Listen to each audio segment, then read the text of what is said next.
everybody. Welcome to Truth Live Shenanigans. Thank you for the idea. I go by the name Neo Nix. Thank you so much for joining us today. It's March 10th, 2021, and for today's show and hot topics, we're going to try to unpack that explosive Oprah interview with Meghan Markle and Prince Harry. And then it's movie time. We're bringing back friend of the show, Micah Payne from Black on Black Cinema Podcast, and we'll be going in on Coming to America and U.S. versus Billie Holiday. As always, stick around to the end for our game show, where Micah agreed to join us for some fun movie trivia. All right, now before we get into it, let me introduce you to my fantastic co-hosts, our professor, writer, editor, journalist out of Washington, D.C., Miss Lizzie Enders. What's up? What's up? Happy hump day, everyone. I'm doing well. My arm's a little sore. You know why? Because I got my vaccine yesterday. All right, yay, finally. Happy camper. 1 out of 4, 1 out of 4. Arm's a little sore, but that's expected with vaccines. It's the same as when I get my flu shot every year. But other than that, I feel great. So excited to get the second dose, which will be on April 6th. So looking forward to that. Awesome. Oh, wow. Nice. Are there People are already getting second doses. any other feelings other than just the sore arm? No, like tiredness and all that stuff? No, I mean, maybe a little bit of lethargy last night. But I was running around all day, so that was to be expected. Like I was literally gone all day.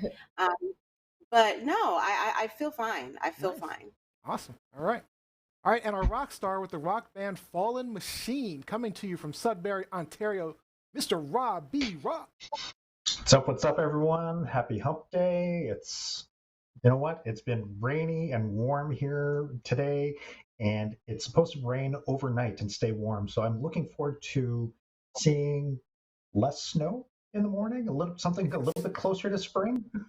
I still haven't Oh, yeah, seen I haven't really much seen nice. snow yet. We still have feet, I'm waiting for it. Oh, wow. All right. depending on where you are. All right, then streaming from Atlanta, Georgia, college student, model, actress, and co-host of our new show, Truth Live Shenanigans Unscripted, Miss Gianni Storm. Hey, guys. Hey, so happy hump day first. And this week is going pretty good. It's just like a lot of midterms this week. So I'm preparing for that. Well, not really preparing, just kind of embracing it. It is what it is. But good thing is spring break is soon. Even though it's like I'm not on campus, it's still a break. So I get to de-stress. Nice. And remind people. So Howard, go ahead, Lizzie. I was just going to say Howard's spring break is this week. So I'm actually off not teaching this week. I'm just doing a lot of grading. When is your spring break? In 2 weeks. So I think wow, it's the third week of March. Okay. Yeah. And you guys even get out later than us because we get out in, I think, June. The first week of June is when the entire So we get out earlier because our I think my last final is like May 6th or 7th or something like that. So yeah. Oh. Are you heading down to the coast anywhere for your spring break? Me? No. Yeah. No. Smart. All right. Remind people No, when and where they can watch you on TLS Unscripted. You guys can watch me and Olivia E on Unscripted on Instagram at 6:30 on Fridays. All right. Eastern. All right, co-hosts. Well, today, Eastern. Rob B. Rock has a question for us, a quick fire question. So, Robbie Rock.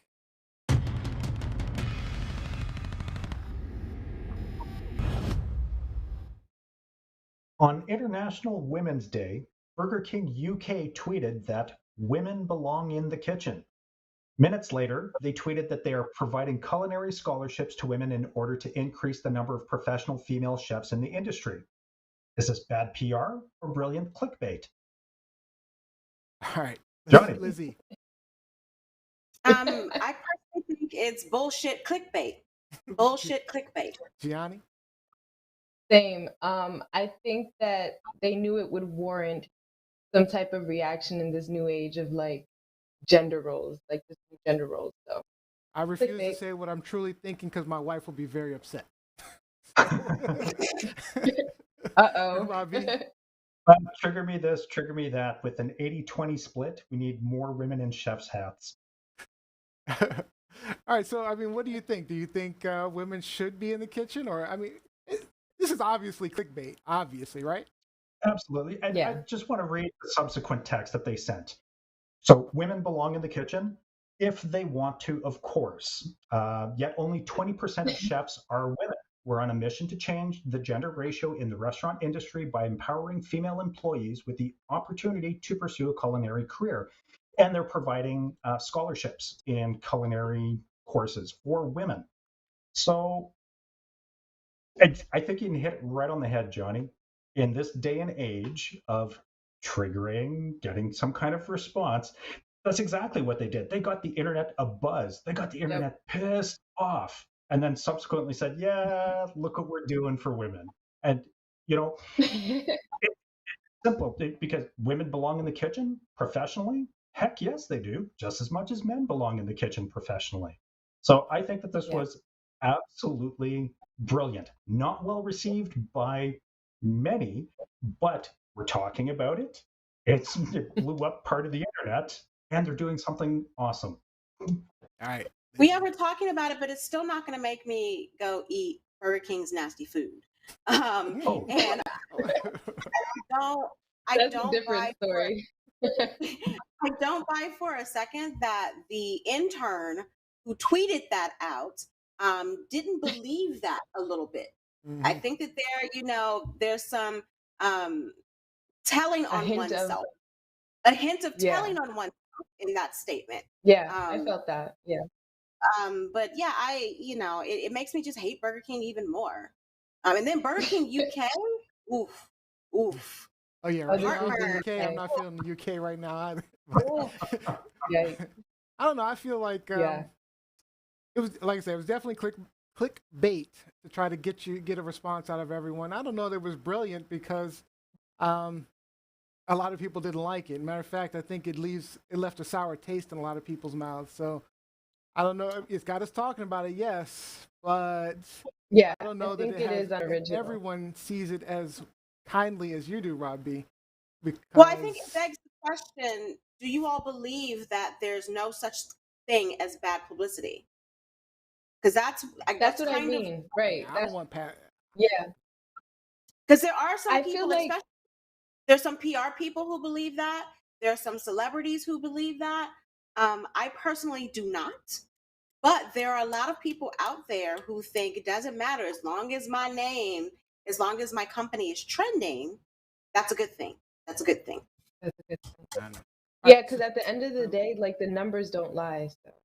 Yeah, so we'll see. Well, that's it. If you've got an 80-20 split in an industry, it's at least they're doing their part. It was tongue in cheek, and I don't know that it was necessarily malicious, but they were definitely looking to get a response from people to elicit some kind of reaction, and they struck gold with it, in my opinion. I don't know. They might have And struck. and, They might and have there is struck some Struck a nerve there is and gold. some nickel or there is something. some veracity to what they're saying. There Candy. is some truth to what they're saying. I mean, I worked in the restaurant business for years, as recently as last year before the pandemic. I have never been in a restaurant where there was a female chef in the kitchen. Yeah. So there is some truth in that. The Yeah, that's majority true. of chefs in the kitchen are men, which is kind of weird since they want us to be barefoot and pregnant and in the kitchen. But I think that for me, this kind of just rubbed me the wrong The way. wrong way. Yeah. So Jose says that was definitely clickbait. Ernest Cooper says the kitchen in the bedroom, Florida. The kitchen in the What? bedroom. Wait, what? Sorry. Sherry Blaine Priest, absolute clickbait, and disagree with their intention. Know your audience, not feeling it as a woman at all. And I'm finding that most women didn't Yeah. like it. So Yeah, Read the Um, and I'm a room. It's woman, on and I'm International a Women's woman, Day. and I'm a woman who can cook her ass off. Yeah. But don't imply that I belong in the kitchen without some extension of what it is that you really mean. all right. Like, come on, dude. Yeah. All right. Now that we've gotten a little of the shenanigans out of the way, if you've never been to Truth Live Shenanigans before, let me tell you a bit about us. Our host and guests share their truths and opinions with you. call out the lies, and point out any ridiculous shenanigans going on. And on our show, we always try to have some fun with shenanigans of our own. The show streams live just about everywhere. You can quickly find us on YouTube. Just go to TLSShow.com or search at TLSLiveShow across all major social media platforms. And you can listen to Truth Lies Shenanigans anytime on iTunes or anywhere you listen to podcasts. Today, we're going to start out with our hot topics. Truth, lies, shenanigans. One topic. Hot topic, yep. Our hosts bring you hot topics they want to share. We'll ask, is it truth, lies, shenanigans? And then our panel will talk about it for a bit until the time is up. Then we'll go to our audience for questions and comments. So make sure you're commenting in any of our comment threads. We are definitely listening. And as Lizzie mentioned, today, because of time, we've only got one hot topic, but it's the hottest topic of the week. Gianni Storm wanted to talk to you about that Oprah interview with Meghan and Harry. Gianni, is this truth, lies, or is this shenanigans? A little all three. So if you guys haven't seen it already, and maybe you have seen parts of the exclusive interview with Oprah, Meghan Markle, and Prince Harry. And in the interview, they reveal shocking, but not so shocking, truths of their experience as the royal couple in the United Kingdom. So discussions of racism, isolation, suicide, even from Meghan revealing that she had thoughts of suicide, were, and the unsupporting family were also topic of discussion. So before their departure, actually, the couple tried to make things work in their royal duties. Meghan kicked out and did the Australian tour, just like their mother had did previously. I'm sorry, not their mother. Princess Diana had did previously. There was a talk of lack of support from within the family, and like I said, references to attacks from the tabloid press and revealing details about depression and suicide. So since the interview, there has been references made to Princess Diana's 1995 interview, references made on similar issues from both of the interview are now like the talk of the town. So my question is, does this remind you of Princess Diana's interview if you have seen it? And thoughts on the Oprah interview between Princess or Duchess of Sussex, Meghan Markle, and Prince Harry?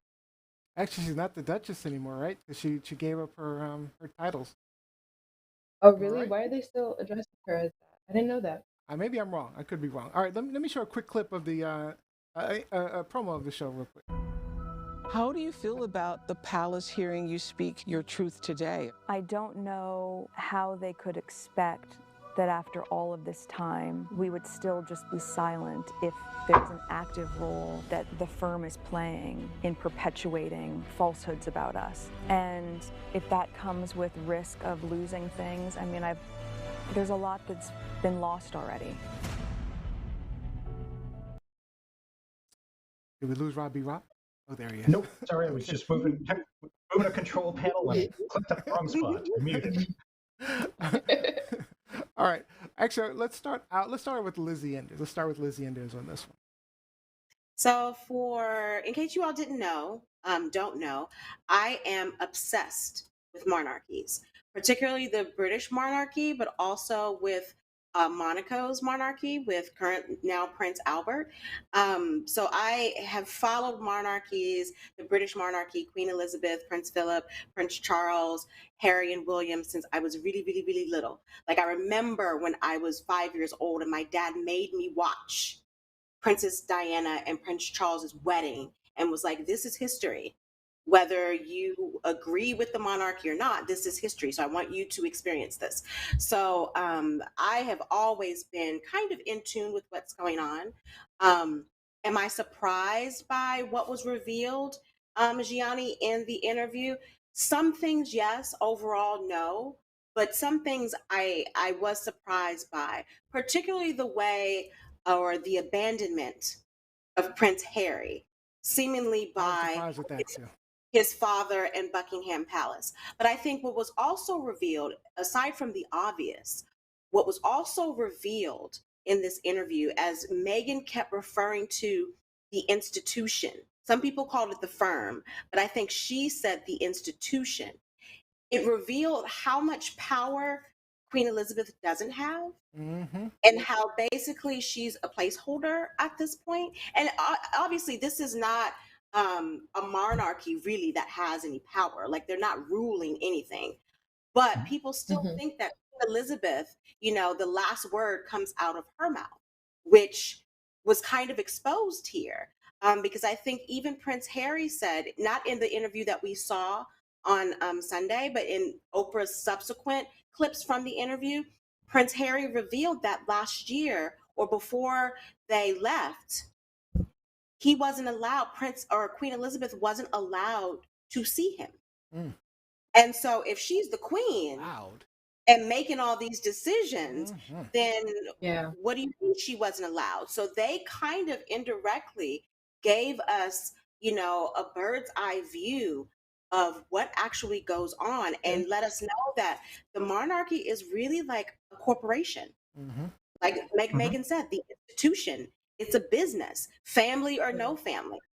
But I'm curious to see what you all have to say, your opinions about it, because I have been, me, I have been talking about this since the end of, since Oprah was like, gave the send off, like, okay, see you tomorrow morning where we get more clips. But I've had a lot to say about this, and I've been kind of disappointed with some of the discourse that I've seen regarding specifically Meghan. But I'm curious to see what your opinions are of the interview and some of the things that you got from it. I like the way they called out the press in England and the tabloids, because those tabloids are crazy. I mean, and the tabloids, here we have tabloids. We've had the Inquirer and a bunch of other, the Star magazine and those tabloids. People don't take them for real, right? They just don't. But over in the UK, the tabloids are like literal news over there. They really follow that stuff. And so when you're putting out all these different tabloid stories and these lies and things like that, and you can tell when she was talking about the firm and that whoever that is has some connection to the tabloids and the press and some of the story that gets out there, and the fact that there was no protection, but they really called out the press, and then you had other people. There was a few people who, like Piers Morgan, who's always That dogged, Bama. who's always That Bama. who's always dogged her. And that's He said he had a relationship with her. Yeah, it's so, that's the gist of his anger. That's why he has had all of this vitriol towards her, because apparently before she even met Harry, he had met her, thought he had befriended her, probably even wanted her, if you will. And then when she met Harry and started dating Harry, she kind of cut him off, as we now see for good reason. And he just got so pissed about that. And ever since that moment, he has had nothing good to say about her. It's been incessant attacks over and over and over and over again. And and this has been a continuous narrative in those tabloids, is that they say that she was using Harry for notoriety, right? And even I was reading an article yesterday where they said that she was using Harry by doing this interview. I mean, Harry is a grown-ass man making his own decisions, and she was the one who was forced to enter his world, not the other way around. And if you look at what ended up happening by him being cut off, they were basically broke by rich people standards, but living in Tyler he said he was Perry's thriving house. off of what his mother left him. Yeah, he Prince still Harry. had Diana's money. I think like the biggest standards. revelation from that was not necessarily just being cut off financially, but also being told that neither No you security. nor your wife nor your son will have security. That that's blew my mind. That's like That the president. That's like Joe Biden's children not having security. Joe Biden's children are not going to have security. I mean, why not? Because especially when you already know they're getting attacked daily, and getting threats daily, more so than any other person in the royal family, because of the race issue. But I do want to get Rock's thoughts because he lives in a what is it? What is Canada? It's He doesn't live in a it's a monarchy. Commonwealth, right? A Commonwealth of England. Oh, Commonwealth. Yep. Um, Commonwealth. And you have the Queen on your currency. You have Queen Yeah, the Elizabeth Queen on your is- currency. So the Oh, royals are somehow wow. connected to you. But that's as far as my relationship with royals go. I'm kind of the opposite of Liz. I think the concept of monarchy historically is fascinating. In this day and age, not so much. But I Right. was really taken aback with some of the mental health stuff that was discussed because that's something that that lands pretty heavily with me. I take it very seriously, and the lack of support that there seemed to be around that for any corporation or institution, it's just a horrible thing to do. Like Liz was saying, this is an old company, and let's be honest, even during the interview, Meghan alluded to the fact that she had no idea what she was getting involved in when she married into the royalty. She didn't do her homework to really know what she was getting into. The old adage, the heart wants what the heart wants, absolutely sticks. But if you go into something completely unprepared, there will be some collateral damage along the way. One of my favorite spots that I heard today, as I was listening to Stephen Colbert, he put it so well when he said, "I'm not. I'm going to go out on a limb here and say that there's a possibility, just a possibility, that this selective medieval breeding program is racist." So let's be honest, the English monarchy has been around for Hello. centuries, and they've been a bunch of white dudes and white ladies. I don't see that changing. They're not in any real position of power. It's I'm glad that this has a happy ending because apparently if you upset or sadden the English monarchy, you're cut off. If you were to upset, say, a prince from the United Arab Emirates, you might just disappear. Yeah, that's true. Yeah. You're Well, gone. the fact that they moved to California in their $15 million home and they have this money makes it very hard to feel So sympathetic he has for some them. privilege. He has some privilege. At least he acknowledged But it. He acknowledged his privilege on the interview. they do. But and we're getting one side of the narrative. There's their side. That's true. There's how the royals feel about it, and then what actually transpired. Um, and Harry did leave some breadcrumbs for sure, because when they were talking about the racism allegations, I know Oprah in a subsequent comment said that Harry revealed to her that this wasn't from his grandmother and it wasn't from his grandfather. Yeah, So the big directly It was question with William. implicated. grandmothers. It Yeah, was 'cause- William. It well, was no, William. let's make If it You clear think to it was everybody. William? Hold on, let's I make it think clear William to reminds me everybody of what his happened. father. Hold on, if hold you on. pay, Hold on. So let's make it clear. So what came up in the interview was that they said that there was a meeting that Harry had with members of the royal family who said that they were questioning what color Archie would be and how that would affect things. So that's an important thing to note is that they questioned how if he was going to be dark skinned, light skinned, or what, and that was a big issue. How could Go he ahead. possibly ever And who was it? That was the question. So go ahead, Lizzie. I Like, 100% believe it was William. If you pay attention to once Harry came into the interview, Mm-hmm. he barely mentioned William. He was quick to call out his father, especially when he noted that his father stopped taking his calls, Mm-hmm. that his father, he felt abandoned by his father, Mm-hmm. that when he went to his father to try to say, we need help, and he was just met with silence. He was quick to call that out. He was quick to say, even in the interview, that he didn't really blame his grandmother, that he was still very close with his grandmother, that he talked about her a lot. But then when Oprah started asking about his relationship with William, that's when he got a little cagey. Mm-hmm. That's when he kind of Yeah. stiffened up a little bit and was very vague. And when Oprah kept pressing him, because she asked him twice, she asked him the first time, he declined to answer.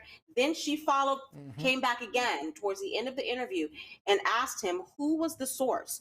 Who said to you, who asked you about or questioned what Archie's skin tone would be like? It's either his And brother or William his said father. It's definitely either his brother or his he, father. but he said I don't think it's his father. I can't reveal it. It would be too shocking. Yeah. Well, it wouldn't be shocking about Charles. We already know now what he did Right, to that's what I'm Diana, saying. that he cheated throughout their marriage. He told the press, the world, that he was never in love with her. He married the jump off mistress after Diana died. So yeah, I think it was William, and he was trying to protect William. He didn't really talk about William a lot at all. Mhm. So I think it was either William on his own or a combination of William and that I'm Multiple trying to be nice people. with my words here. William and his wife Kate. I'm just going to call her his And wife Kate. Kate. All right, Gianni, we have a few more seconds. What were your thoughts on the whole thing?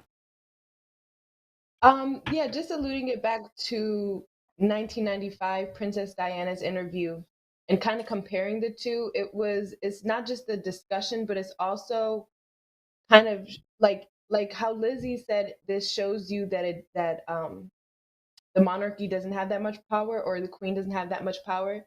And I feel like back in the day when Diana did that interview, it was kind of a hint of that as well, because I think that, if I'm not mistaken, that Queen Elizabeth didn't like that Diana did that interview and was so transparent in her experience and stuff.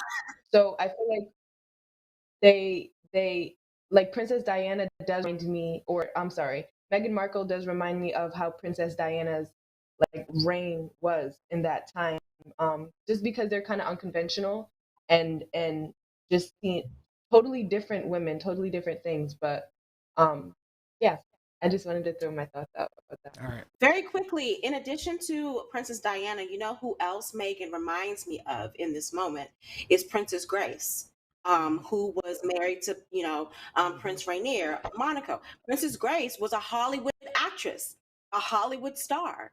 And then she met Rainier and married him, had 3 children with him. But, as she got older, she talked about her depression. She talked about her isolation. She talked about how she got no support within that monarchy. So it reminded me of both of them, Princess Diana and Princess Grace. All right. So Paulette Bertrand says, I say it's Charles. Mel Blaine says it's definitely William. So they have money Ooh. for the Mistress Camilla, but they don't have money for Ooh. Meghan. It's all BS. It's only because she's black. You better preach, Mel. You better preach. All right. John Rob says, I definitely think it was William, which is sad. The brothers have been distant for some time, yet people even blame Meghan for that. Kevin Thaxton says, Charles never saw combat. Harry has seen some shit. Harry's an Apache pilot. No one controls him. Jack and Rob says, the advisors and courtiers run the show. The queen is a figurehead at this point. I was shocked when they took Meghan's passport. I was actually shocked about that too. I didn't know. Passport, driver's license, everything. Everything. Keys to the car. Everything. Sherry Blaine Priest says, I'm catching highlights on the current interview, but as I watch, I'm struck by many similarities. It's almost eerie. I also follow the monarchy institution firm historically. All right. So yeah, that was crazy. All right. So let's get into some fun. That was great for Hot Topics. Thank you, Johnny, for that hot topic. Thank you, Johnny. Really good one. Thank you, Johnny. Definitely a hot one for sure. We could probably go on talking about this for even longer. Yeah, so much. Yeah. Y'all want to catch me online, cussing folks out. Oh yeah. Follow me. Follow my Facebook page. Follow Lizzie Enders. All right. I'm cussing folks out. Cussing folks out. Now it's time for a new segment, Movie Time with Micah of Black on Black Cinema.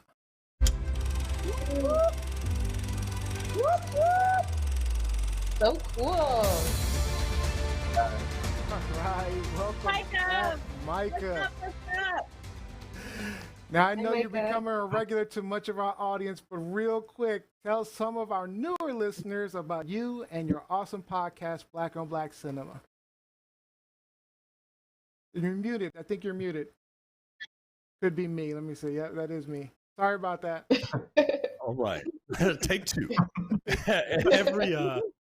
Every week, my friends and I, we talk about black movies or movies that star black people, and we do like a deep dive.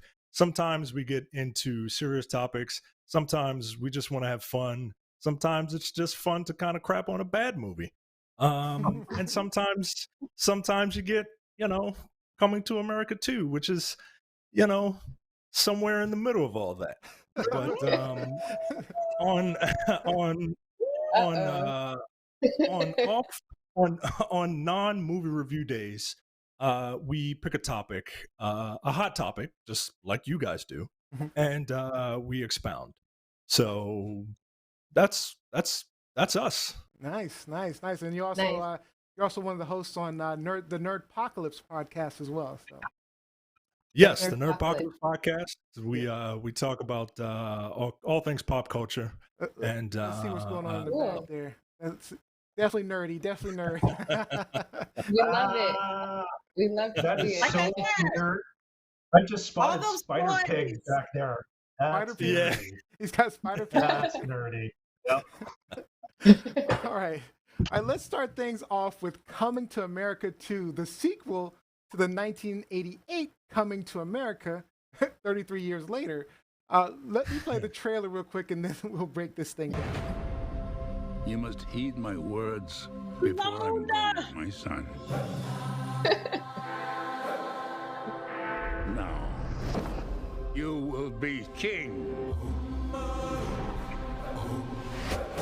But the throne must pass to a male heir. Hakim, it appears you have a son. He must be found. Prepare the royal jet. We are going back to America. Oh, hell no, Your Majesty. Come on! I'm back. Say it again. Feel right in this motherfucker. Feel good in this motherfucker. My whole hood in this motherfucker. Come on. I'm the king of this shop. That's funny in hell. Well. Say it again.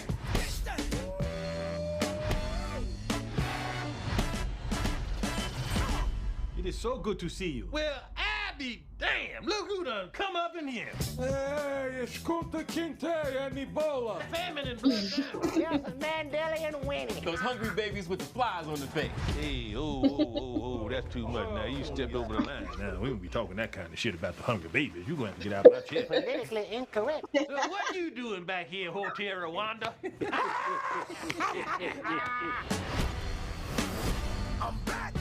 Say it again. All right. So that was the trailer for Coming to America. So we'll start off with you, Micah. What were your thoughts on the movie? So, Coming to America, the original, is one of my favorite movies of all time. Not just favorite comedies, but just favorite movies. It was lightning in a bottle, and it's up there. It's in my top 5 of all time, right? If I had to choose. Put it much higher than me, that's for sure. So Really? there's a the sequel had a lot to live up to, and I'm trying my best to not compare the two, but it's a little difficult. I got to tell you, I can see why people would like this movie. There's a lot of things that it does right, but I can't really recommend it. I don't really, I didn't really find much of it funny. Like, some of the callbacks were funny, but some of the newer stuff, the only new element that this movie brought to me that I thought was hilarious was Wesley Snipes. I thought Wesley Snipes stole every scene that he was in. He might have been a little overdone, but I thought he was good. Leslie, not Leslie. I'm not a huge fan of Leslie Jones. So Gianni liked Leslie, clearly. But it was like corny place. Yeah. Look, but I 100% understand why people like this movie. Like, it's like a Black Hollywood reunion, and the costuming was beautiful, and some of Eddie and Arsenio, they could still go, but the actual story, like the the actual plot of finding the son and going through all that, it just felt very weak to me. I It just think felt you. very weak. I have a feeling. I really truly believe you just are looking at my notes right now. I think you hit like I every think all of single our point notes. that I I was think going all to of hit. our notes. Yeah, at this You point. like hit every single point that I was going to hit. But I know somebody Yeah. did like the movie, so let's get to Robbie Rock, and then we'll get to the other people who did like the movie. So I who like that kind you of like the movie. to call back to 88. It's really, this was a sequel to Coming to America, and that's all it was. I went in with the expectation of seeing a sequel, and that's what I got. I didn't get a complex storyline. It was funny. What I really enjoyed was the recast. It was just watching, going, "Oh my god!" From the original movie, from the original movie, from the original movie. Even a lot of the extras and the ancillary characters, and that really was a treat for me. Seeing Eddie in Hebrew face again, and the world Hebrew not losing face. their minds in this day and age, I kind of went, "Okay, why aren't we losing our mind about this?" But That's a that's great okay. point. Well, because had I've it been the never. other way around, people would be talking about it That's true. harshly and going, "What the hell?" But Worth noting for Wesley sure. Wesley Snipes was a real treat also. And Micah, I have to ask, because you're plugged into the movie scene a little bit more than I am, how have you heard anything about whether or not Wesley was difficult to work with in this production? Because he's notorious in Hollywood for being very hard to work with, especially that he's an accomplished martial artist and he got his ass kicked by 3 girls in this movie. So You are correct. He is if Wesley Snipes does not want to work, you will know. But I haven't heard anything, and I think it's because everybody looked like they were having a good time making this movie. They did. That's true. Also, I saw Yeah. an interview that Wesley did, I believe, like right after the movie came out, in which he said he never thought that he would have the opportunity to do this movie. So he was very grateful for the opportunity. Yeah. And for those of you who don't know, Wesley Snipes, he's been off the radar for a few years. It was because he was in jail. For taxes. He was in jail. He was locked up for tax fraud. Yep. So this was a second for him to come out, and he's a great actor. He's had some He's a great good movies actor. over He's the a years. quality actor. I don't know about you. Might be pushing it on great. I mean, he was great in Blade, but that's because he played a good character. Hello, Nino Brown. Am I my brother's He's keeper? Yes, I he's am. yeah, I agree with Liz. He is a very underrated actor. Most people, because he got his claim to fame in these vampire karate movies, right? That's all people associate him with. But he can do more than just Vampire be an action star. He was amazing in New Jack City. Okay, But New Jack City. Yes, also- he was very good in New Jack But City. Oh yeah, also- he But, was but in he New hasn't Jack. had. I mean, But what else also do you in- have that's not from the '90s? But also well, because he taught white boys to do this stuff. Versatile. Huh? Alabama was in jail. I just told you he was in jail. He was in jail for For a 30 long years. time, apparently. He took a hiatus. He got married. He has some babies. That doesn't, discredit like the work that he has done. If you remember his role in Waiting to Exhale, and that was kind of a surprise, shocking performance as well. Like I've never in my life swooned over Wesley Snipes, but he gave you something in Waiting to Exhale where you're like, damn. Maybe I I didn't. want some married guy to come save me, my soul like that. So yeah, I appreciated I appreciated having him in this movie, and he has talked about how he thought that this was a great opportunity for him. So I don't think he was acting out this time. I think he was on good behavior this time. Oh, So there's a Wesley comment was online real really quick you before you guys' say favorite. something, Gianni. Hold on. There's a Okay, comment online. sorry. Jacqueline Robinson pointed out Wesley originally auditioned for the role of Daryl in the original, but that part went to Eric LaSalle. That's interesting. So and it would have been great to see, the original Soul Glow in this movie. I'm sorry, Gianni. I cut you off. Go ahead, Gianni. No, I was just gonna touch on you guys' favorites in the movie because I know that we all kind of agree, or for the most part, I feel like most people agreed that it was definitely what a sequel is. It's not like this great storyline that brought us to some other revelation. It's kind of not mediocre. That's rude, but it's like it's kind of predictable. So I so I feel like who else in the movie do you guys feel like brought this together um besides Wesley and Eddie?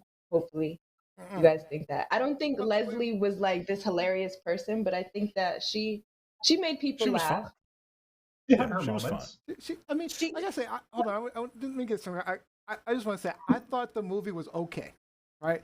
I agree with Micah saying that it wasn't extremely funny. It didn't really make me laugh very often. It felt like it was just a nostalgia piece with a bunch of cameos that was trying really, really, really hard to be funny, and it was reusing and repurposing a lot of old jokes, like Micah pointed out. I mean, that's what I really felt. That's what they were doing, just reusing a lot of. But there was not a lot of new material in here, and and then if you look at like, go ahead. And I was just gonna say, I agree with you. I think that's where they missed the mark in terms of the script and the storytelling. Yeah. Like they basically redid the original, right? In which in going into this, I expected a new story. Yeah. I expect, like there were, like you said, there were elements, there were moments that I enjoyed. There were moments where I laughed, but I was expecting a new story, not the same old, same old. And the screenplay was by Kenya Barris, who did Blackish and Black AF. Yeah. Kenya needs to take a break. He's a little tired right now. He needs to take a little break, a little breather. Come back with some fresh ideas, fresh eyes. But the screenplay was also done by the two guys who did the original, plus Kenya Barris. So it was the three of them. So it just, there's a lot that we can kind of pick apart, and we do it on the latest episode of Black on Black Cinema. Like there's this kind of half-assed feminism story that they're trying to do. They really didn't go into but they that. didn't. Right. But they didn't. Yeah, they didn't. It was so changing the rules about monarchy. But even that it was like, but when he says half-assed, I mean, it was just one little scene at the end that pulled it together. I don't want to say what happened, but I'm just saying it was one scene that pulled it in, but otherwise it wasn't addressed. But even that little half-ass effort, in my opinion, was hypocritical. So Michael talked about how he really wasn't or isn't a fan of Leslie Jones. I was disappointed in her portrayal in this movie.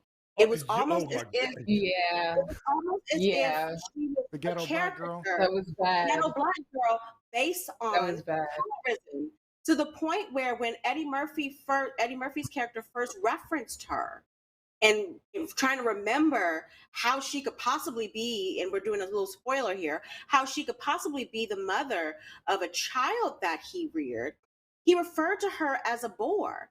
He was just like, I just remember a boar being attacked by a boar. And I'm just like, okay. So now we have this obvious, and the fact that you had to be drugged by her to sleep with her.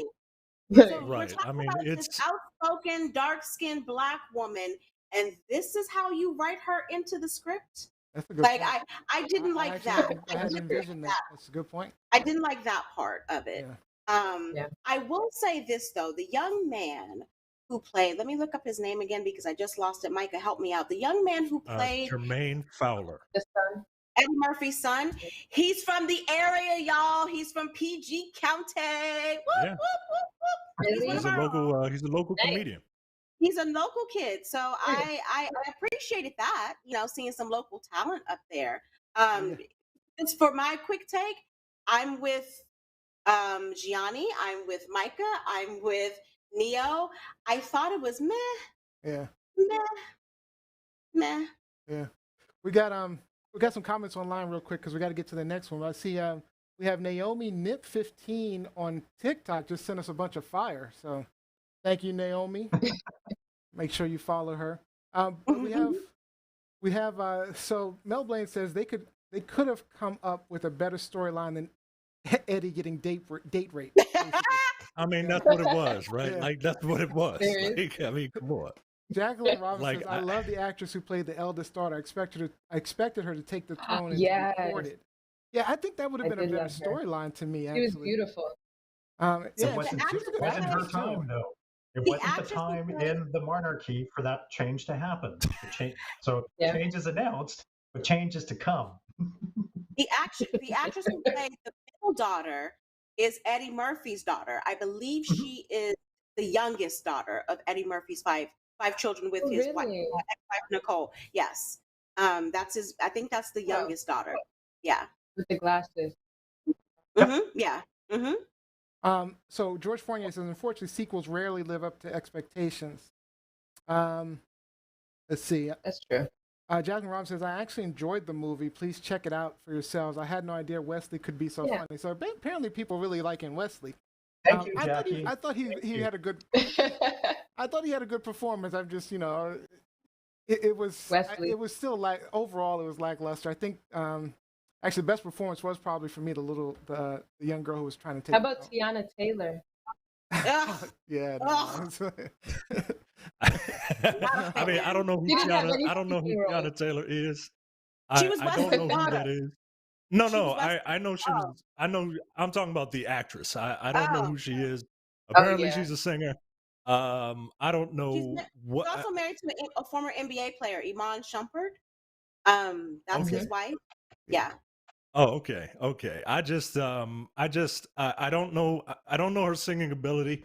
But no, don't sing a Prince song. Don't sing a Prince song. Please don't. I think she was she the But Micah, guess Oh, what? she did sing part of it, yeah. She just got cast to star as Dionne Warwick in the Dionne Oh, Warwick wow. biopic. Yes. Oh, wow. Really? Okay. Mm. All right. Wow. Now there Yeah. is a slight resemblance there, but I don't Yeah, know I if can she see has it. I don't know if she has the acting chops for that. But there's Yeah, that's definitely my a slight concern. resemblance there. All right, and Naomi Nip 15 on TikTok says, I feel y'all. All right, let's move on because we have another one we wanted to get to. The Roll your United sleeves up, States. folks. The United States Serious versus now. Billie We're Holiday. getting serious now. Yeah, we're going to completely change direction. United States versus Billie Holiday, starring for first-time actress Andra Day, a biopic about the legendary jazz singer Billie Holiday. Let me quickly play this trailer, and then I know we have a lot to say about it. So. Don't you know who this is? She was thinking of something more special. I'm downright flashy, you know. Ladies and gentlemen, Miss Billie Holiday. Reporters keep asking me, Billie, why you do the things you do? This is what I tell them. We love you. NAACP says Billie Holiday is the voice of our people. I think we should integrate the audience for this show. Let's change it up a little bit. You know, blacks and whites sitting together. You knew what you were getting yourself into when you decided to come on the road. Get out my goddamn clothes. I'm gonna take everything except your bra and your man. Which one of my songs is your favorite song? Strange Fruit. Yeah, it's a song about important things, you know. Things that are going on in the country. Woo, Trevante. This holiday Yes. woman is causing a lot of people to think the wrong things. Starting with the so-called civil rights movement. Those lyrics provoke. Y'all got a plan? She's a drug addict. Exactly. I cut Strange Fruit. I want to sing the damn song. It's for your own good, okay? I sing what the fuck I want. Mm-hmm. Southern trees Get her off that stage.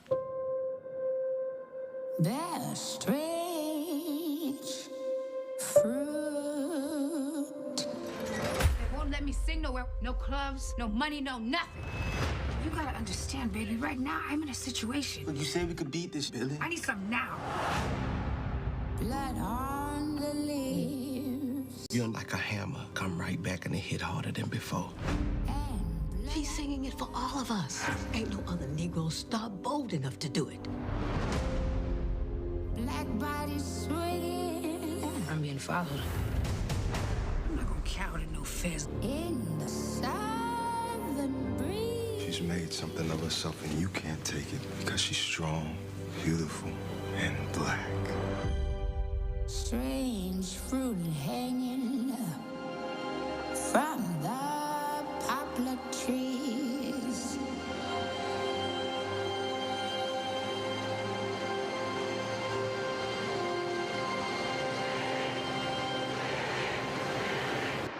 You think I'm gonna stop singing that song? Your grandkids will be singing Strange Fruit. All right, guys. All right. That was So, amazing. all right, Micah, we're going to start off with you again. Your initial thoughts on Billie Holiday. So let me say first off, this film was directed by Lee Daniels, and I'm not a huge fan of Lee Daniels. I think a lot of his work is, I think a lot of what he does as a filmmaker is just plotting, but he's one of those filmmakers that can get good actors to be in his movies, and pluck some people from obscurity. And he did it here because I will say that Andra Day is amazing. Wow. She is absolutely amazing in this movie. And if I'm being honest, her performance, if I'm being honest, is the reason why I stuck around. In terms of Stop reading my the notes, actual, buddy. Stop. in terms of the actual notes, I mean, the actual film, it just feels like Lee Daniels is just kind of all over the place, right? But he's all over the place, but at the same time, he's only focused on this like later aspect of Billie Holiday, and it would be like focusing on a Whitney Houston biopic, but focusing on like her drug years, right? Like there's more to that person, and I feel like there's more to Billie Holiday. But look, come for Andra Day, and you will be amazed at this woman's performance. It is a star making turn. Yeah, let me go to Gianni Storm next. Oof. I'm almost speechless because it was a really, really great performance by Andra, and I think I'm even more shocked that I just found out that it was her first time acting like on screen. Right? Yep. So Right? I'm like, where did you find her? Like you said, from obscurity. So I watched it twice. The first time I fell asleep because it was late at night. But I watched it twice, and it was like Micah said. I like your eye, because like you almost know how a movie is supposed to carry you. Like how you said it was kind of like everywhere in the movie. I felt that, and I felt like it was just me. I'm like, okay, maybe it's a lot going on, but it's good to hear from other people. So I'm glad we're doing this. But it felt like it was everywhere at first. I think that I liked the plot when it started getting to Strange Fruit, like the Strange Fruit song, and how that was, like how that story played out. I think that I liked Everybody Hates Chris. What's his name? The Everybody Hates Chris character. Girl, I was like, where have I seen this little boy Tyler before? James Williams. Yeah. I know him from The I Walking was Dead. referring to him in my head, the Everybody Hates Chris guy. I I looked up his name, I still can't remember it. I loved seeing him. but Put some I have respect to on say Tyler that James Williams' name. Oh, that's his name. I'll Thank remember you. it. That's why we have an Tyler expert James on the show. Everybody Hates Chris. That's his name. Everybody hates Chris guy. Everybody's gonna remember him from that. But also I really like I thought he could have done a better acting job, but the one that Liz just screamed for, the dark skinned one with the nice little Girl, waist. don't make me come for you. Don't make me. Gianni, I'm with you on this one. Go ahead. Go ahead, say your piece, Gianni. His character's name was Jimmy Fletcher. His character's name was Jimmy Fletcher. Jimmy Fletcher. But in real life, he is the fineness that is Trevante Rhodes. Yes, Lord. Yeah, he's very, very, very handsome. But I think that he I didn't like his acting. It felt like he was just leaning on Andra. Like it was like he was kind of leaning on her acting. It felt like that a little bit, or he was relying on her acting and his looks, or something was going off there. Yeah. But I think that everyone did a great job so far. So regarding Trevante Rhodes' character, his character existed in real life, but you really can't find much on him. So Trevante Rhodes was kind of, Trevante Rhodes was kind of given a little bit of leeway to kind of do whatever. Right. But but this is where a director comes in. It's like, I need you to do this, right? And instead of just like pointing the camera and letting Yeah. So, but if he felt a little weak, it's because Trevante Rhodes really didn't have anything to go off of. Okay, then that's understandable. Then they didn't know much about Jimmy, the real Jimmy. Yeah, Well, no, there's not no. a lot They of knew. information So in how there. did they know? And what I was reading, there's no corroboration that they actually had a romantic relationship. So, Right. I mean, he did exist. It just there's no corroboration they actually had a romantic relationship. All right, Robbie. Oh, This is a movie that landed. It's a powerful, powerful piece of cinema, and I recommend that people take it in. I enjoyed a lot of the cinematography, just as far as flipping back yeah. into some of the Visuals were black and nice. white, some of the grainier footage, then hopping Visuals were well into done. a modern HD. So it covered the gamut, and it was relevant to what was happening in the story. Um, I learned a lot about Billie Holiday's story from the movie, and I watched it last night with my wife. And today, during my breaks and downtime, I did some fact checking. I did a little bit of research into this woman's story, and other than being a a gifted singer, I really didn't know anything about her. And Same. it was another real history lesson for me. Garrett Hedlund playing Commissioner Enslinger. He always plays lawmen so well. That shitty lawman. He plays that shitty character so well. Except for when he was in Four Brothers with Marky Mark. Except for when he was in Fair. Four Brothers He with Marky Mark. was. I knew I seen him. I knew I I was wondering seen where I him. saw him before. Is that where I saw him before? That's good. Like, Wow. he really played that That's a Fed good movie, by the way. to I a like T. Four Brothers. My favorite. Yeah, no, Go ahead. and that's Sorry, I Rob. think that he played that Harry Anslinger character very, very well, as far as his relentless persecution, just targeting this poor woman and making her the figurehead of something that it wasn't. And Strange Fruit, man, talk about Yeah. a powerful, powerful song. And historically, I can appreciate why Billy chose to sing this song, because it needed to be sung. And I can I can understand why the American government felt so threatened and scared of this during this time period, because Because they wanted to keep lynching and black they went people. after. That's why. God I damn, didn't yeah, like understand it.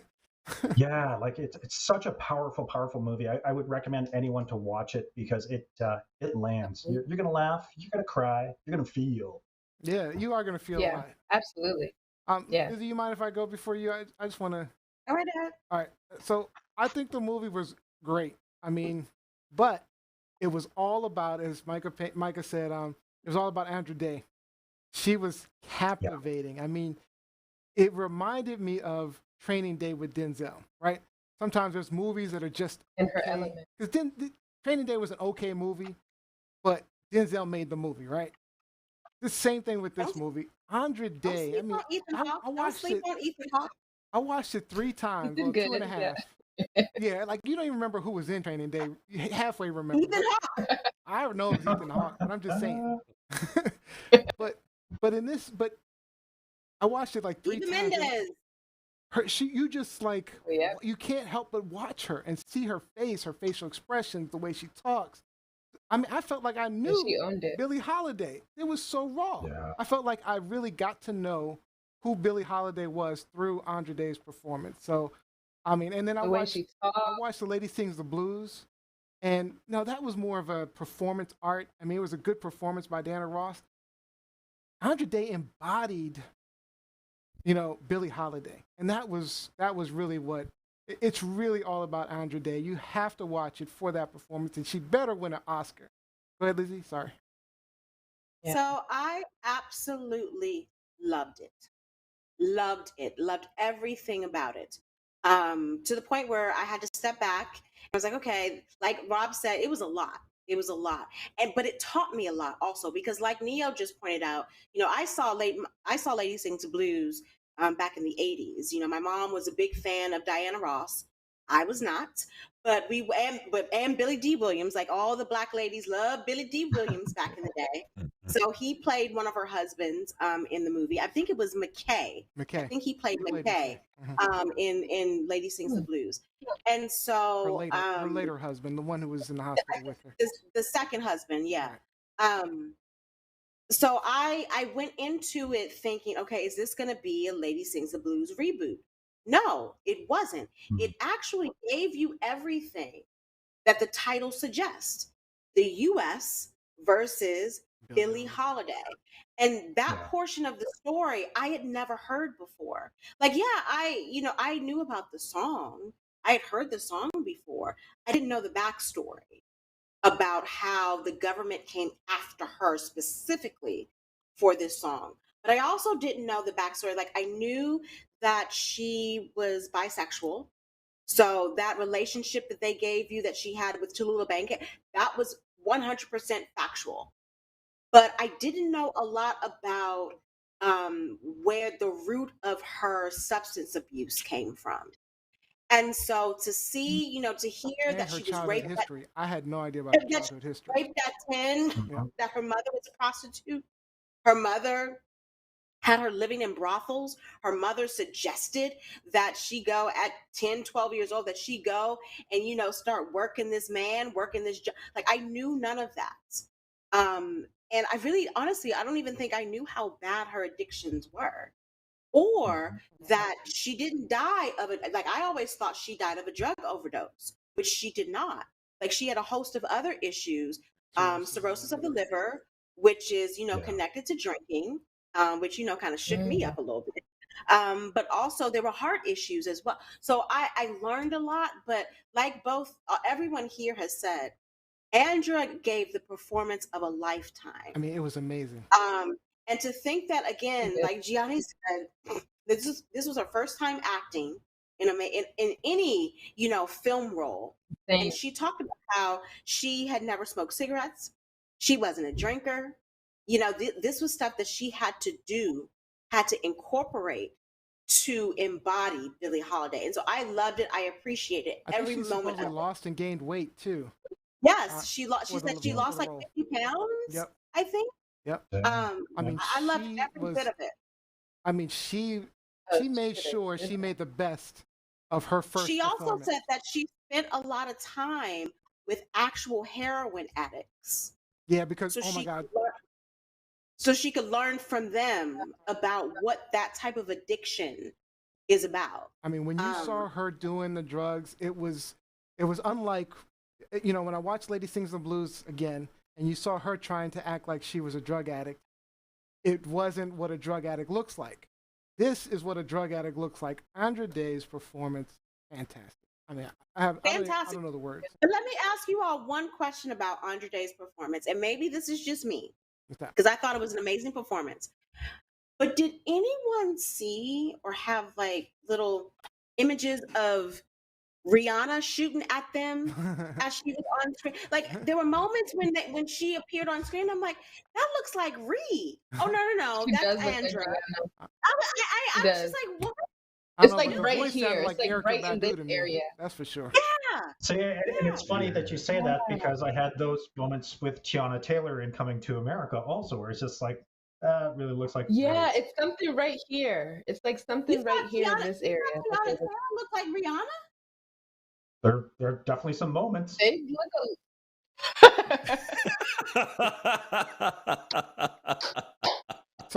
Johnny, thank you for being in my corner on this one, Johnny. We're gonna put them together. Yeah, I'm looking We're at. gonna do a little comparison. I'm looking at Andra Day's photo on Wikipedia. Yeah, she looks very much like Rihanna in that picture. Yeah, a little bit. It just kept popping up in my head. I'm like, no, stay focused, Newman. Stay focused. So quick comments online. We're looking at George Fournier says, haven't seen this movie yet, but sounds like the leading actress delivered a similar performance to the one Jamie Foxx did in the movie Ray. Yep. Yeah. Let's see. We said Vicky Smith. They found her in Deltaville. That's my sorer. I guess that's where they found Andra Day. Oh. I'm looking forward to watching it. Jacqueline Smith. Yep. All right. Any final thoughts on that, Micah? Like I said, Andra Day's performance is worth the price of admission. It's a star-making role, and it's a movie that between the two films that we spoke of today, this one would be the one that I would recommend people see. Even with the plot issues and stuff like 100%. that, and the Right. acting Even performances you know. throughout were not great, but that was Andre Days was a great. So a bit of a disclaimer with that one, Micah. Depending on your mood, if you're feeling a little vulnerable, Yeah. watch something lighter. Oh yeah, Yeah, that's true. it is a heavy movie. It can be. It is. It is. yeah. It is. It is. All right, so Because that I is think a lot of people think they're just going to see a performance type movie, yeah. No, and that's I no, expected that. you're gonna learn. You're gonna learn who Billie Holiday is. You're gonna feel like Although you just you met do- Billie Holiday. You do Yes. get a lot of performances in it, though. You do get a lot of Oh performances. yeah, in it. no, the Oh, yeah. musical. Yes. Oh my. The and- music is excellent in this movie. That's a great point. I mean, I actually started listening to Billie Holiday. I mean, I really enjoyed this movie this much. I started listening to Billie Holiday's downloading. music. I was just playing it in the background while I was working, and I would argue that Andre Day sounded better than Billie Holiday. So, I would argue That was Andre Day singing. That was Andre We'll Day's say that she sounds Give better. her- produced. throw her We're gonna Oscar. upset somebody. There we go. There we go. Production tools Look at have Liz. changed over the last- Look at Liz. I'm just saying. I'd argue. I know there's a good argument against it, but I'm just saying. I mean, you know, So was it or technology. not? You know, sound quality. You know? Maybe that. Liz, Maybe come that. back to the room, Liz. Come back. I'm gonna let y'all deal with him because I can't. Oh yeah, I'm sure it's gonna come online. I'm sure I might get canceled for that one. I might get canceled for that one. I gotta look it up. All right. She is a singer, though, I think. But No, she is. She is. No, Yeah, she I know. is. Oh my God, She yes, is. she's a great singer. She sang. Wait, did she sing at the inauguration? No, she sang on New Year's Oh. Eve. Dick Clark's Rockin' Eve. Yeah. But yes, she's definitely She's a definitely a singer good that's singer. out there. Yeah. But come on now, All stop right. it, Neo. All right. So that's all the time we have for this segment, Micah. I know you're going to stick around for the game, but tell people real quick where they can find you on Black Cinema and the Nerdpocalypse. You could search Black on Black Cinema online, literally anywhere. Anywhere you get your podcasts, just look for Black on Black Cinema and All right. the Nerdpocalypse. All right, cool. All right. See you in just a few seconds. All right. I like that graphic. me too. That's just like an animation. Liking those graphics. It's very All right. All right. So as always, we love to end our show with a fun game show.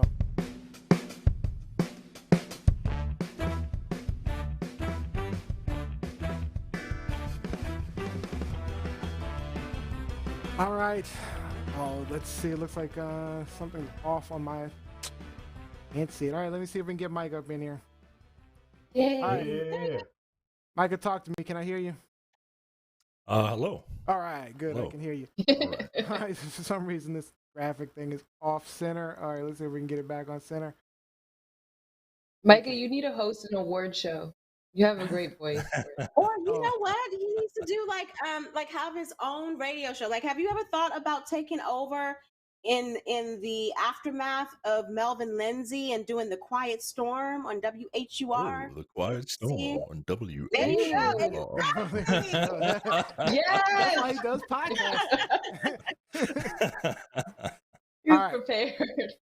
So today's game is movie trivia, and I'm going to make it even harder for the rest of our crew because we have Micah, the film expert. No. I have terrible recall, so we are all on a level playing field. All right, let's see how we go. All right, really simple. We'll go around the horn. I'll ask the question and give you the multiple choice answers. If you answer correctly, you get a point. Person with the most point wins the game and gets the final thought for the end of the show. All right. So let's get started.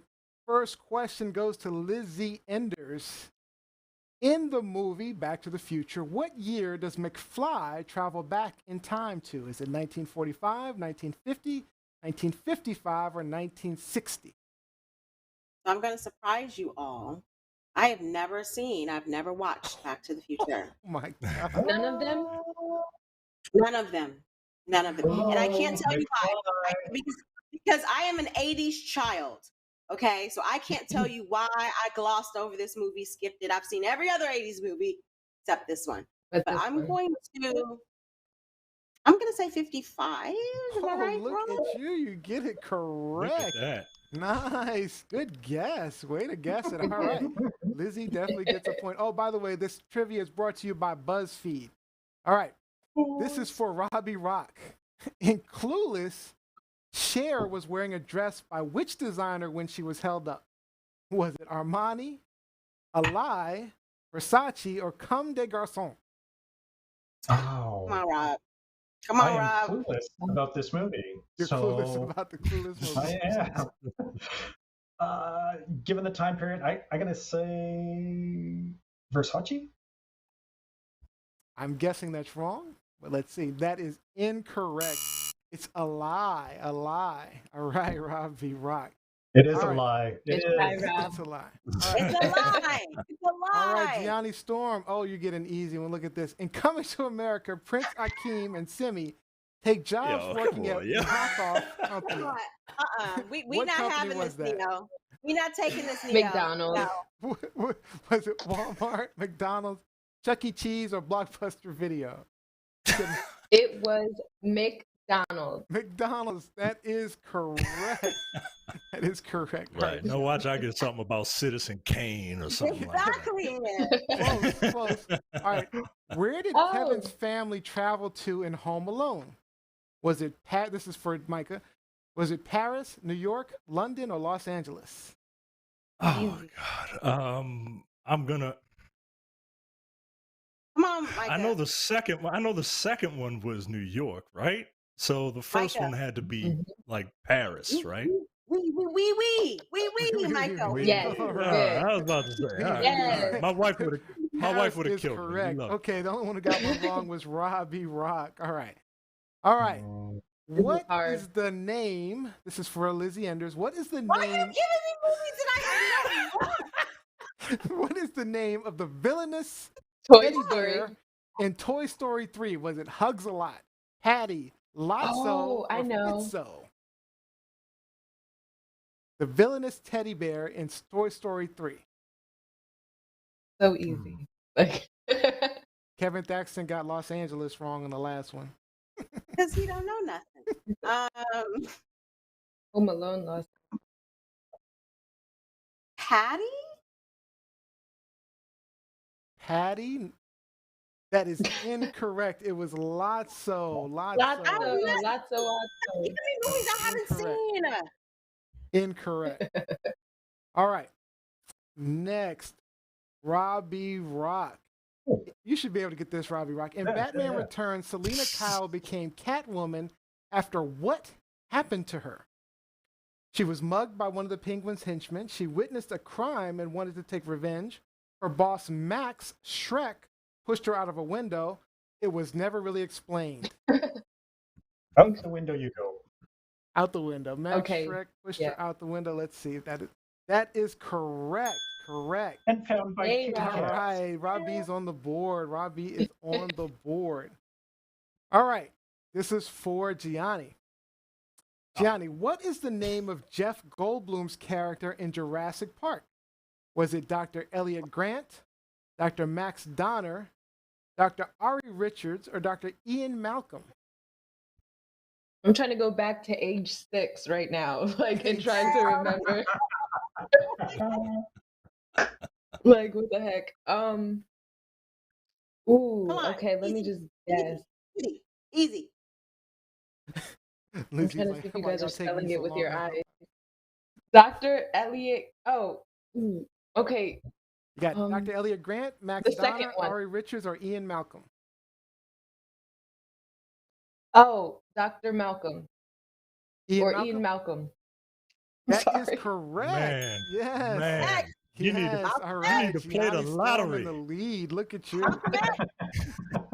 That was my clue. Oh, this is a great one for you, Micah. Thank you, Liz. Oh my, It was come only on, because of you. man. All right. What is the name of the Oh, cheerleading team? So damn easy. Oh my God. Come on, Easy. yo. Oh my Gabrielle God. Union's character, Isis, is the captain of in Bring It On. Was it the Wildcats, the Clovers, the Knights, or You the know how Eagles? nice I am? Michael, you could smoke it. You could smoke it. Just giving it points. I'm assuming the only You can't thing be you can giving the smoke. expert points. I'm assuming the only thing you can smoke is a clover. There you go. So clovers is your final answer? Yeah, that's my boy, because I would have got that wrong. All right, this is the final round. This is the final round. All right. So Lizzie Enders. Okay. In Mean Girls, the Plastics performed a dance to which Christmas song at the Winter Talent Show? Was it Rockin' Around the Christmas Tree, Jingle Bell Rock, All I Want for Christmas Is You, or Last Christmas? Mean Girls. All I want for Christmas is you. All I Want for Christmas is That is incorrect. Jingle bells, Incorrect. Lizzie is out of the running. But see, I've been helping everybody else. That's what a good host do. I thought you would know it. All right. This is for Robbie Rock. I've only seen that movie once. I've only seen that movie Entangled. once. What is Flynn Rider's real face. name? Entangled. Is it Eugene Oh, Fitzherbert? I love that movie. Herbert Barney, Melvin Orvillert, or Morris Mortimer? Flynn Rider's real name. Yeah, it would. Melvin sticks out. Melvin Orvillert. That is incorrect. Incorrect. You are out of the running as well. So it comes down to Gianni Storm and Micah Payne. All right. Let's see what we got. All right. What is the name? This is for Gianni Storm. What is the name of the magazine that Miranda Presley was editor-in-chief of in Devil's Wears Prada? I know Lizzie should know this one, right? Was it Mode, Runway, Elegant, or Fashion? The name of the magazine. I want to say Elegant. Elegant? But I don't know, but I think it's Is that your guess? Yeah. Elegant. Mm-hmm. Yep. Elegant is incorrect. It was Runway. So that is incorrect. All right, Micah, you can take it with this one, Micah. All right. You can take it right here, Micah. Take it all. Okay. Aww. Oh my God. If you don't get this one, there's something wrong. South Korea. South Korea. It's South Korea. It's South Korea. All right, let me read this. In Black Panther, T'Challa and Nakia traveled to which country in search of vibranium being sold on the black market? Japan, Brazil, South Korea, England. You say South Korea. That is correct. All right. Micah, I'm just going to say, I got some easy questions over there. Easy questions. All right, Michael. Well, you're gonna have to stick around for the final thought. So hang out just 1 second. We're gonna get some shout outs in. We're gonna keep you around for that too as well. All right.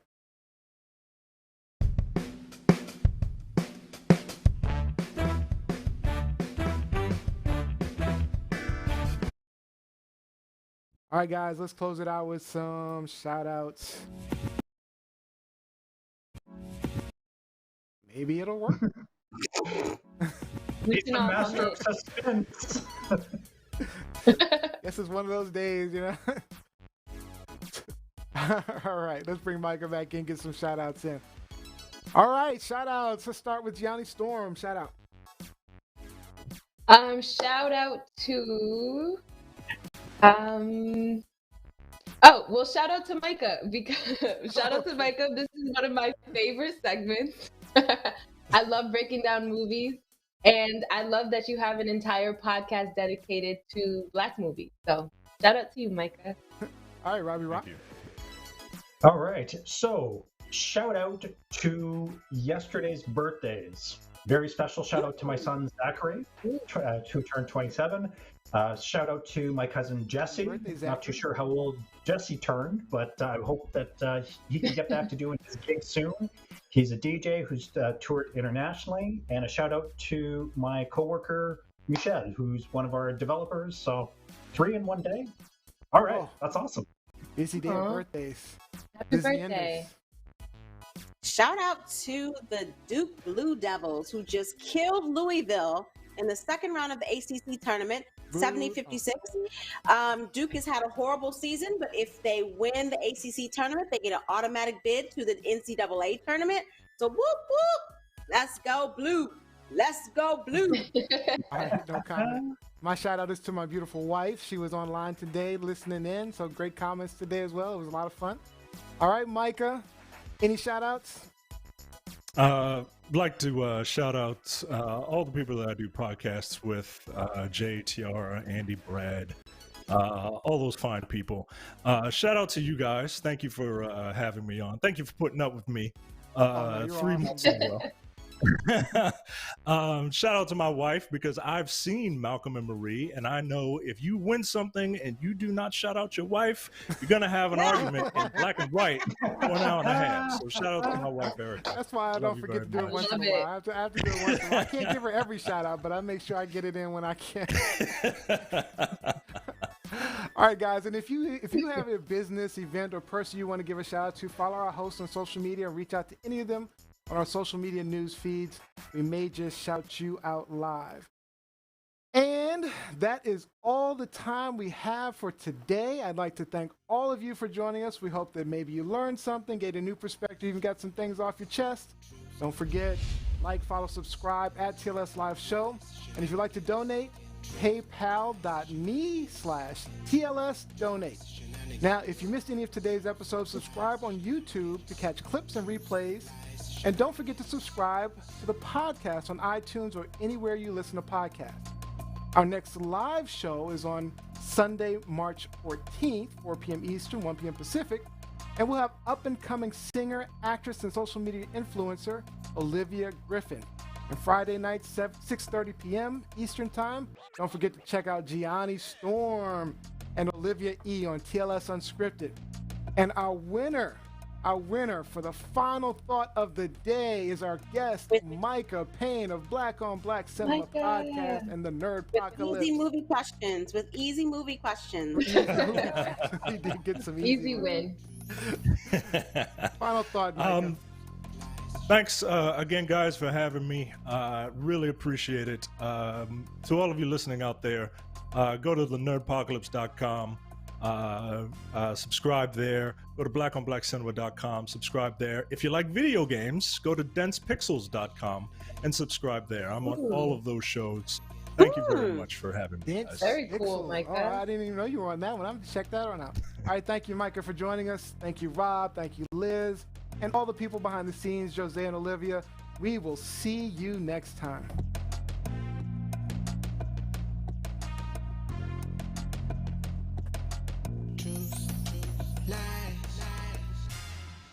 Shenanigans.